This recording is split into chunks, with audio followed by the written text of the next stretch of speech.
एक बार प्रेम से बोलिए शंकर भगवान की जय। हर हर महादेव। दोस्तों, शिव महापुराण की ये बातें जान लेंगे तो यमलोक का मुंह नहीं देखना पड़ेगा। जी हाँ दोस्तों, हम बता दें कि शिव पुराण में मनुष्यों के मुक्ति के लिए कई मार्ग बताए गए हैं।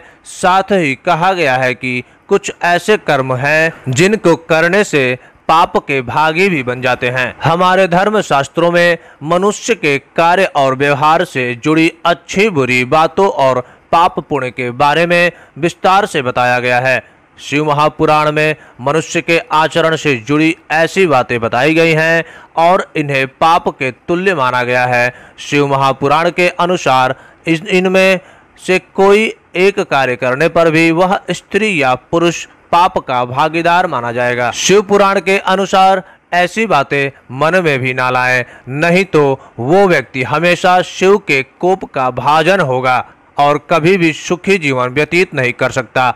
यहाँ तक कि आप अपने मस्तिष्क में जो सोच रहे होते हैं वह भी भगवान से छुपा नहीं है। इसलिए भले ही बात और व्यवहार में आपने किसी को नुकसान ना पहुंचाया हो, लेकिन अगर मन में किसी के प्रति कोई दुर्भावना है या अपने किसी का अहित सोचा हो तो यह भी पाप की श्रेणी में आता है। आइए जानते हैं वो कौन कौन से चीजें जिन्हें पाप के समान माना गया है। शिव महापुराण में बताया गया है कि दूसरों के पति या पत्नी पर बुरी नजर रखना या उसे पाने की इच्छा करना भी पाप की श्रेणी में रखा गया है। ऐसा करना तो दूर, मनुष्य को इस बारे में सोचने तक से पाप लगता है। शिव महापुराण के अनुसार गुरु, माता पिता, पत्नी या पूर्वजों का अपमान भी आपको कभी भूल कर भी नहीं करना चाहिए। शिव महापुराण में ऐसा करने वाले को भी पाप का भागीदार बताया गया है। अपने आचरण को अच्छा रखते हुए पूरे सम्मान के साथ सबसे बात करनी चाहिए। गुरु और बड़ों का आदर करने वाला उत्तम स्थान पाता है। शिव महापुराण में बताया गया है कि शराब पीना, गुरु की पत्नी पर नजर रखना, दान की हुई चीजें या धन वापस लेना महापाप है। ऐसे पाप करने वाले को भगवान शिव कभी भी क्षमा नहीं करते हैं। इसलिए ऐसे कर्मों से मनुष्यों को दूर ही रहना चाहिए। दोस्तों, हमें सदैव अपनी मेहनत से अर्जित किए गए धन का उपभोग करने के बारे में सोचना चाहिए।